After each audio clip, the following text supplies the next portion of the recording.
This animation will explain the basic principle of AR-15 style rifles, such as the M16.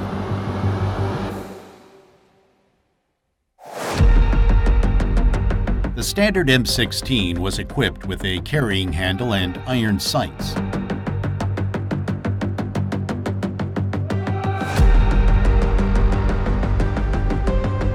The rear and the front sight could be adjusted with a cartridge to zero the rifle. A low-light level sight system for the M16 was also available.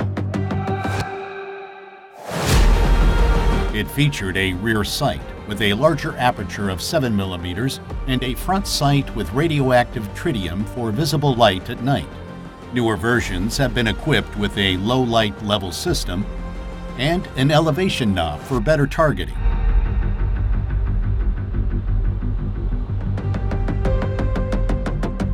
Today, a lot of accessories are available for AR-15 style rifles.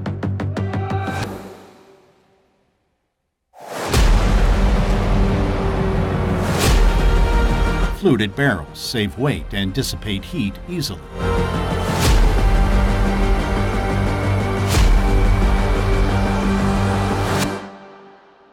Let's have a look at the M16's trigger mechanism. Initially, the M16 assault rifle could fire in semi-automatic and fully automatic mode. When in safe mode, the trigger cannot be pulled because of the selector's shape. When the selector is moved to semi-automatic mode, the recess in the bottom of the selector allows the trigger to move when it is pulled. As soon as the trigger is pulled, it releases the hammer. When the bolt carrier pushes down the hammer, the disconnector locks it in place. Before another shot can be fired, the trigger must be released so that the trigger sear engages the hammer again. In fully automatic mode, the trigger can move freely, whereas the disconnector stays at its position.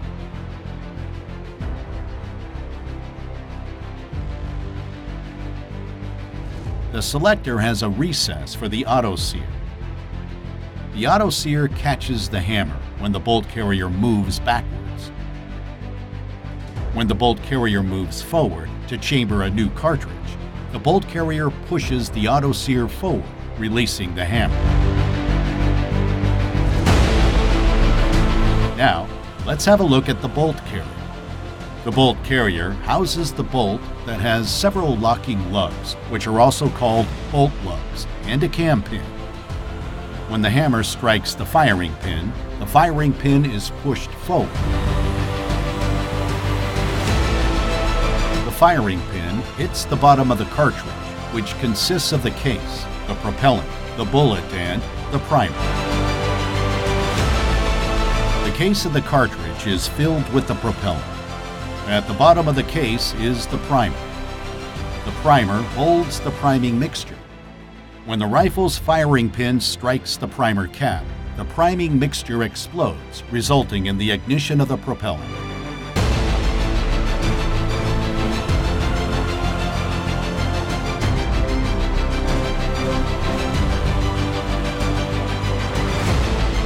The propellant is available in different shapes and mixtures. It is usually smokeless powder that reaches temperatures above 2,000 degrees Celsius. The pressure in the case pushes the bullet out of the case through the barrel to the target with a velocity of around 1 kilometer per second.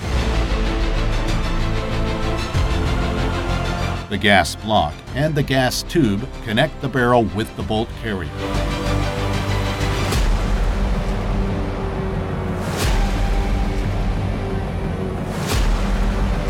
Pressure provided by the propellant is transmitted to the bolt carrier. Consequently, it is pushed back.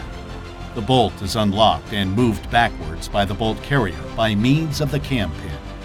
The extractor removes the spent case from the chamber, while the spring-loaded ejector ejects it.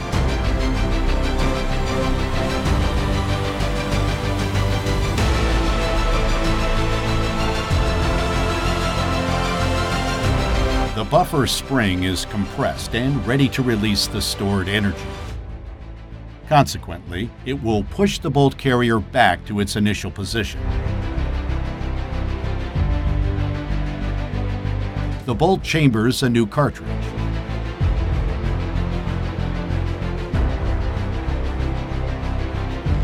When the cartridge is fully seated in the chamber, the bolt is locked through the rotation. Let's see it again from another perspective. The bolt pushes the cartridge into the chamber.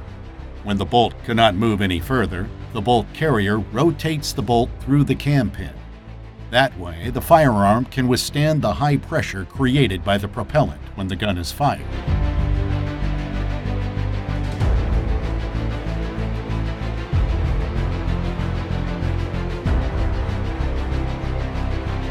Let's see again the locking mechanism.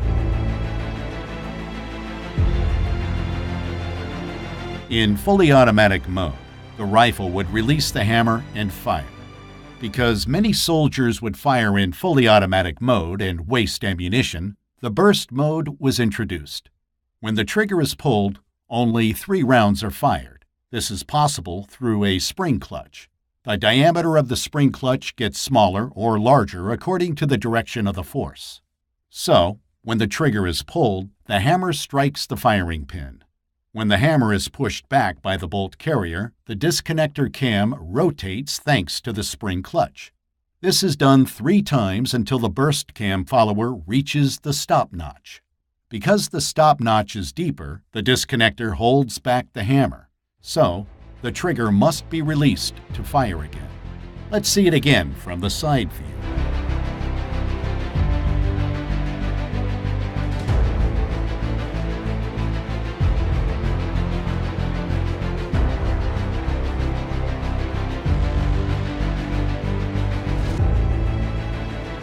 The civilian AR15 can only fire in semi-automatic mode. It does not have parts and recesses needed for fully automatic firing. Furthermore, the lower receiver does not have room for the auto-sear, and only a full auto bolt carrier can trip the auto-sear. The M16 and other AR15 style rifles usually use direct impingement to cycle the action. So, when the bolt carrier moves backwards, residue can enter the upper receiver and other parts. This gunshot residue can become a big problem when the rifle is not cleaned regularly. Let's have a look at the upper receiver.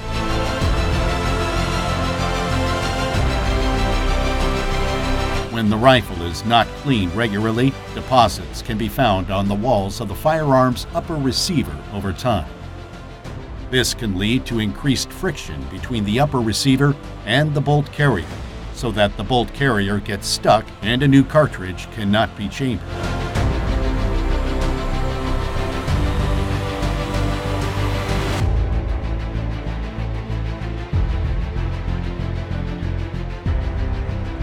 Here, the forward assist can help. Pushing the forward assist plunger will move the bolt carrier forward thanks to the notches. This can be done until the bolt is locked and the rifle is ready to fire. Flash hiders are common on military rifles. Flash suppressors hide the flash so that the soldier is not blinded in low-light shooting conditions. They do this by dispersing the burning gases so that they cool much faster. When the magazine is empty, the spring-loaded magazine follower, which pushes the cartridges to the top of the magazine, pushes up the bolt catch. By this, the bolt catch locks the bolt. The operator can change the magazine by pressing the magazine catch.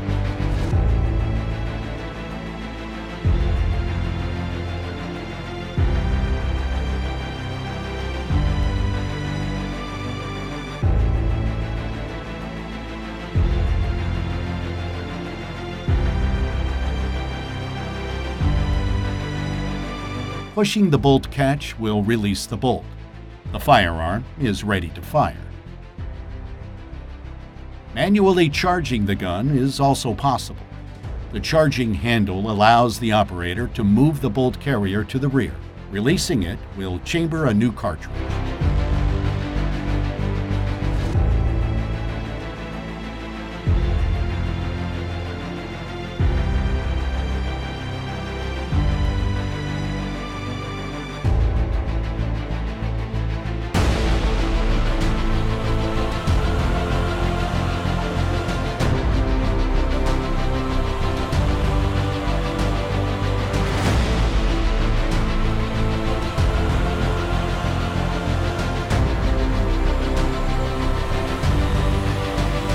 Subscribe now and never miss a new animation.